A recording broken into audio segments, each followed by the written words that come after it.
7h54, a gente, claro, volta a falar sobre Preta Gil, é a notícia do dia, né? Infelizmente, o Brasil está se despedindo dessa artista tão completa, tão multi, que era a cantora, atriz, empresária Preta Gil, filha de Gilberto Gil e Sandra. A gente ficou conhecendo, né, a Sandra muito por causa da música Drão, que é uma homenagem, né, ao laço do Gil com a Sandra. Os dois perderam, portanto, agora o segundo filho, perderam com 19 anos o Pedro, num acidente de carro, uma morte muito precoce, e agora a da Preta Gil também muito precoce, aos 50 anos, aí vítima de complicações do tratamento do câncer no intestino, que ela vinha fazendo, né, diversos tratamentos desde 2023. Em algum momento ela teve uma melhora do quadro, depois piorou de novo, e nesse comecinho de ano foi aos Estados Unidos para buscar novos tratamentos, e é justamente sobre essa questão que a gente vai falar agora.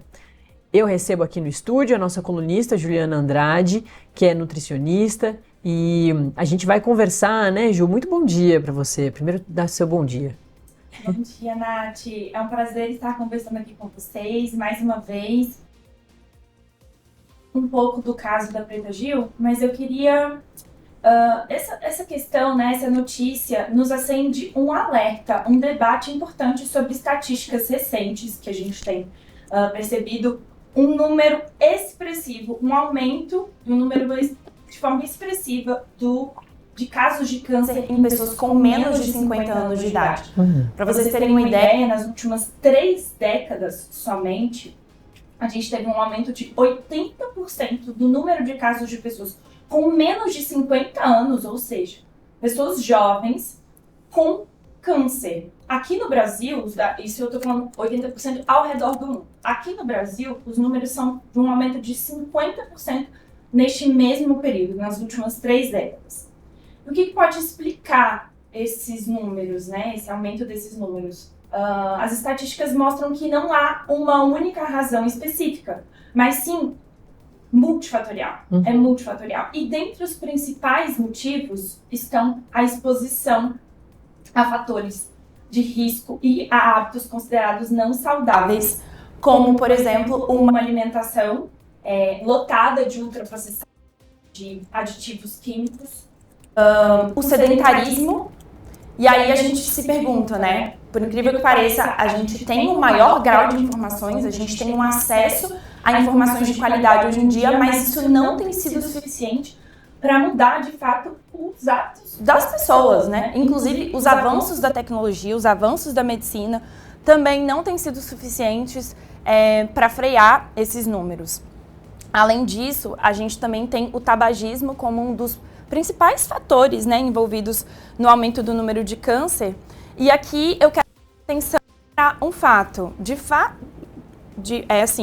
Na prática, a gente tem diminuído o tabagismo do cigarro tradicional, né, do cigarro convencional. Porém, a gente tem observado, e aí, mais uma vez, a gente volta o foco na população jovem, o aumento do consumo de vapes e cigarros eletrônicos. A gente ainda não tem dados oficiais especificamente, a gente tem algumas hipóteses a respeito do quão arriscada é essa prática, né, do consumo de vapes, mas a gente começa a levantar algumas possibilidades de que eles sejam tão prejudiciais ou até mais prejudiciais do que os cigarros tradicionais, por conta dos seus agentes químicos, de metais pesados, da própria nicotina, né, que é uma substância extremamente viciante. Então, a gente não sabe exatamente quais serão os desdobramentos, né, do uso dos cigarros eletrônicos, mas a gente já tem algumas notícias, algumas informações de mortes de jovens que estão envolvidos, né, no consumo já de algum tempo dos vapes. A gente não sabe o que vem por aí, mas com certeza fica esse alerta. Coisa boa não é, né? Bom, então... a gente vai adicionar a essa nossa conversa o médico oncologista Guilherme Buen. Agora, 7h58. Doutor, muito bom dia, viu? Muito obrigada pela presença aqui. Eu e a Ju vamos conversar contigo justamente, né, sobre, inclusive, esses dados que a Ju trouxe. Minha primeira pergunta a você, doutor, sobre essa gravidade, né, desse câncer que a Preta tinha, o câncer de intestino, e a gente vê, né, que realmente é um câncer extremamente agressivo. Mais cedo a gente falou que foi o mesmo câncer e as mesmas complicações que a Hebe passou também. Eu queria que você falasse, então, abrisse falando sobre especificamente esse câncer de intestino tão agressivo que a Preta e que levou a Preta, né? Muito bom dia. Bom dia, Natália, bom dia, Ju. Primeiramente, muito obrigado pelo espaço aqui para a gente poder falar um pouco dessa doença tão importante, né? Lamentar, obviamente, aqui também o falecimento da Preta Gil. Mas sim, de fato é um câncer muito frequente. Tivemos algumas personalidades recentemente com essa doença. O Pelé também teve o falecimento decorrente do câncer de intestino. E a Preta Gil, nessa trajetória dela, ela foi muito importante como uma embaixadora da prevenção do câncer de intestino, que é algo que a gente pode conversar um pouco daqui por diante, visto que realmente, como a Ju falou, os números eles são alarmantes nos últimos anos. A frequência do câncer de intestino tem aumentado, principalmente em pacientes, em pessoas abaixo de 50 anos, né? Embora as informações elas estejam mais disponíveis, ainda há uma dificuldade de se explicar o motivo pelo qual, de fato, essa frequência tem aumentado. Ju, pode fazer a sua pergunta ao doutor.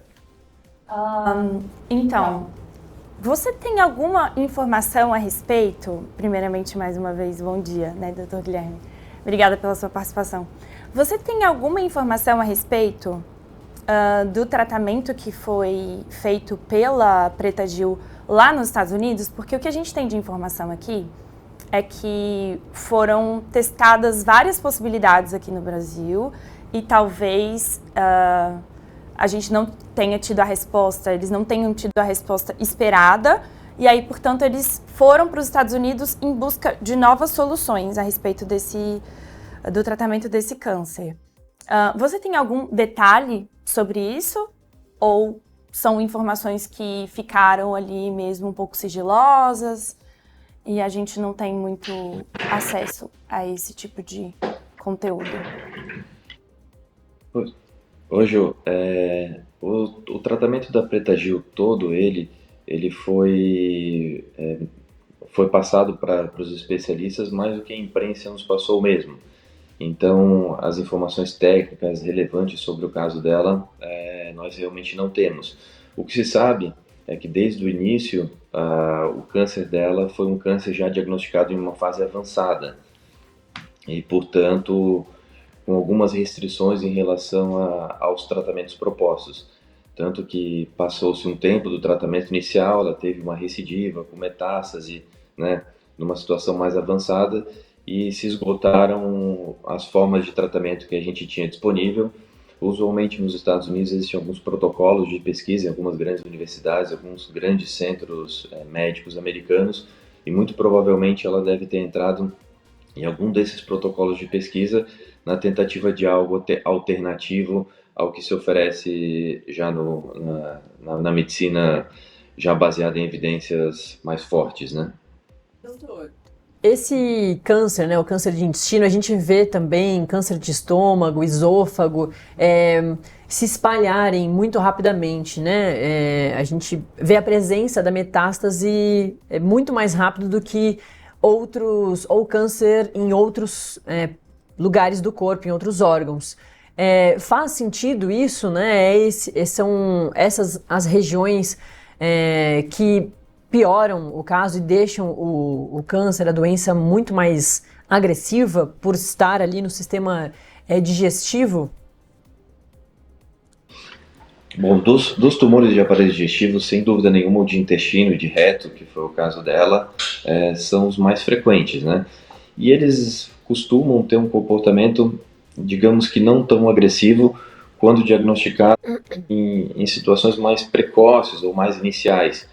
O problema é que, até por questões estruturais da saúde do nosso país, boa parte das pessoas diagnostica seus tumores do aparelho digestivo de forma tardia.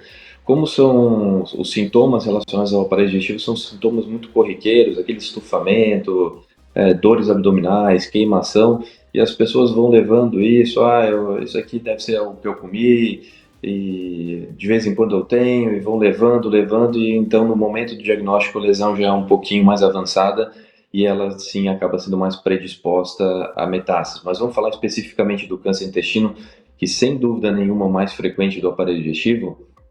Ele tem uma taxa de cura muito alta, principalmente quando diagnosticado um pouco mais cedo. Então, vamos falar um pouco mais de números reais. Se as pessoas de fato diagnosticassem um pouco mais cedo, 95 ou 90% delas teriam chance de um tratamento com cura sem muita dificuldade. O fato é como eu disse, dentro da nossa realidade daqui do país, isso não acontece com a frequência que a gente gostaria, né? Ju. Doutor Guilherme, e você falou aqui de alguns sintomas, né, envolvendo a possibilidade do aparecimento de um câncer no sistema digestivo. Vamos falar um pouquinho sobre exames preventivos. A partir de quantos anos que vocês sugerem que seja iniciada o rastreamento, né, que seja iniciado o rastreamento por meio de uma colonoscopia ou outro tipo de exame? O que a gente pode informar para o nosso público aqui, para que eles possam ficar atentos? Bom, essa é uma pergunta bem importante e a prevenção aqui, ela leva em consideração justamente o que tu falou ali inicialmente, que nós temos observado uma frequência maior do tumor, do câncer de intestino, abaixo de 50 anos. Então, até muito pouco tempo atrás, eu diria 3, 4 anos atrás, a prevenção ela deveria iniciar a partir dos 50 anos de idade. O padrão ouro é a colonoscopia, então as pessoas deveriam fazer a colonoscopia a partir dos 50 anos de idade a cada 5 anos. Nessa mudança, nesses últimos anos, passou-se a fazer essa prevenção a partir dos 45 anos, tá? A cada 5 anos. Então, 45 anos, 50, 55, 60 e assim por diante com uma colonoscopia. Aquelas pessoas que na sua família têm história de pólipos ou de câncer de intestino já previamente, é uma estratégia diferente. Usualmente o proctologista ou o oncologista que faz segmento já costuma orientar de uma forma mais organizada esses casos. Mas de fato começa a partir dos 45, mas nem todo mundo pode fazer uma colonoscopia. Existem outras estratégias. Uma delas é o sangue oculto nas fezes, que muitos médicos pedem, é um exame de fácil acesso, é o exame mais solicitado, inclusive no sistema público de saúde, mas ele deve ser, um dos dois exames deve ser solicitado a partir dos 45 anos. Perfeito. Então, só para confirmar aqui a informação, que eu achei interessante isso. O padrão ouro seria a colonoscopia, mas o exame oculto de sangue oculto nas fezes já é um rastreio minimamente suficiente para a gente ter algumas informações necessárias a respeito disso, e ele é mais acessível para a grande maioria da população. Exatamente, ele é mais acessível, visto que seria impossível fazer colonoscopia em todo mundo. Uma das desvantagens do sangue oculto nas fezes é que ele precisa ser um exame anual, então ele não tem grande valor se ele é solicitado aleatoriamente, assim, agora eu vou lá no médico fazer um check-up, solicito agora, daqui a 3, 4 anos vou passar lá de novo, vou pedir um sangue oculto nas fezes. Ele, é claro, tem seu valor, mas ele pede esse valor de prevenção conforme os protocolos, né? Mas o que é muito importante e que a Preta Gil teve um papel fundamental nesses últimos anos é disseminar essa possibilidade da prevenção. E quando nós falamos em prevenção aqui, Ju e Natália, nós falamos de uma prevenção real. Nós não estamos falando aqui de detectar precocemente o tumor só, né? O câncer de intestino, o câncer de reto, ele começa a partir de uma lesão pequenininha que a gente chama de pólipo, que é uma lesão benigna. E o grande objetivo da colonoscopia é identificar esse pólipo e retirar ele através da colonoscopia antes que ele vire câncer. Então, de fato, é um pouco diferente, por exemplo, do câncer de mama, que a mamografia tem como objetivo uma detecção precoce. No câncer de próstata, nós temos também o objetivo de uma detecção precoce, não exatamente uma prevenção. Aqui nós falamos de algo mais parecido, por exemplo, do que com o câncer de colo de útero, que as mulheres já estão habituadas a fazer o preventivo, que justamente identifica lesões pré-malignas e as retira antes que elas virem câncer. Então, por esse motivo, todo mês de março, que nós chamamos de Março Azul, existe uma grande campanha da Sociedade Brasileira de Proctologia, de Oncologia, de Gastroenterologia, para que, de fato, as pessoas tenham conhecimento dessa possibilidade de prevenção. Doutor, eu ia perguntar justamente sobre a questão dos homens e das mulheres, porque a gente vê, né, a mulherada vai muito mais ao médico, a ginecologista, já faz ali, geralmente as ginecologistas já pedem ali, né, os médicos ginecologistas pedem aqueles exames de ultrassom pélvico, também muitas vezes do sistema digestivo, do sistema urinário. E tem essa presença maior das mulheres aos médicos, né? E uma dificuldade ainda maior dos homens, principalmente nessa prevenção. E é muito importante a gente reforçar isso que o senhor falou agora há pouco, do quanto é muito importante de você frequentar o médico para prevenir as doenças, né? E não apenas quando você descobre já alguma doença para fazer esse tratamento, mas seria muito interessante e o ideal que as pessoas fizessem esses exames de prevenção para descobrir ou doenças no comecinho ou não, né? Talvez inclusive com situações para outras doenças que não sejam câncer, mas conseguirem fazer essa preparação ou estarem prevenidas para, inclusive, melhorar a saúde, né? Para caso desenvolva alguma doença agressiva ali que, enfim, atenta à nossa vida, né? O fim da nossa vida mais para frente. Sim, eu não sou tão pessimista em relação a esse aspecto das pessoas não se cuidarem tanto. Eu tenho percebido que as novas gerações elas são mais sim preocupadas com a saúde, elas são sim mais preocupadas com a alimentação, elas são sim mais frequentadoras de consultórios médicos, mas aqui a gente não tem a mesma velocidade do que nós queremos hoje em dia, que nós somos acostumados com essa velocidade da rede social, da informação instantânea, e mais alguns passos relacionados à saúde, eles demandam tempo para que a gente colha os resultados. Então, para que a gente tenha estatísticas, para que a gente veja de fato essas mudanças reais, às vezes levam alguns anos, né? Então, as ginecologistas têm cada vez solicitado mais exames preventivos, têm ocupado esse papel super importante de prevenção. Os cardiologistas, os urologistas, que os homens acabam indo por causa da próstata, pelo menos uma vez na vida acabam indo lá. Então, esses médicos que são responsáveis por esses check-ups, como a gente fala, os nutrólogos, que hoje em dia estão bastante em alta, né? Eles têm ocupado esse papel, têm solicitado exames, e eu acho que sim, no futuro a gente vai ver uma taxa de prevenção cada vez maior em relação a essas doenças, principalmente para aquelas pessoas que têm um pouco mais de acesso à saúde. A gente sabe que o serviço público é um pouco diferente, mas de fato a gente bate bastante na tecla aqui e aos poucos as coisas vão mudando, melhorando. Então eu tento não ser tão pessimista em relação a isso e acreditar de fato que as coisas podem melhorar. Isso. Ju, mais algum questionamento? Sim. Bom, acho que destacar que, além das consultas médicas e da realização de exames, o estilo de vida continua sendo a melhor forma de prevenir câncer e outras patologias. Então, prezar por uma alimentação mais limpa, né, com mais comida de verdade, com mais vegetais, com mais frutas e com menos elementos ultraprocessados, né, com menos comida empacotada. Também a prática regular de exercício físico e evitar o tabagismo e o consumo excessivo de álcool. Esses são os pontos fundamentais para a gente prevenir não somente o câncer, mas outras doenças importantes. Obrigada, pessoal, mais uma vez, e a gente se vê semana que vem. Obrigada, viu?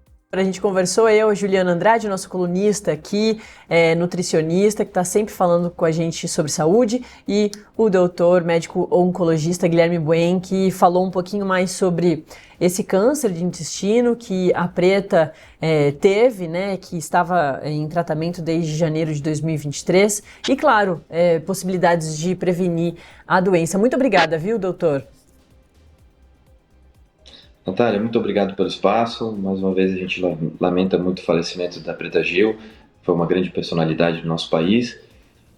Mas ela, além de todo o destaque artístico que ela teve, ela realmente abraçou essa causa da doença dela nos últimos anos. E nós que frequentamos essas especialidades, realmente conseguimos ver a diferença que ela fez na vida de muitas pessoas, expondo a doença dela, expondo os tratamentos, e muitas pessoas chegam aos consultórios, pelo menos na minha prática clínica, pedindo, olha, eu gostaria de fazer uma colonoscopia porque eu ouvi um post da Preta Gil, etc. Então, mesmo com toda a dificuldade que ela passou nesses últimos anos, ela conseguiu deixar uma mensagem positiva em relação à doença dela, para que a gente possa mudar a realidade de algumas pessoas. Natália, muito obrigado mais uma vez. Bom dia. Obrigada, doutor. Bom dia. É isso, né? Que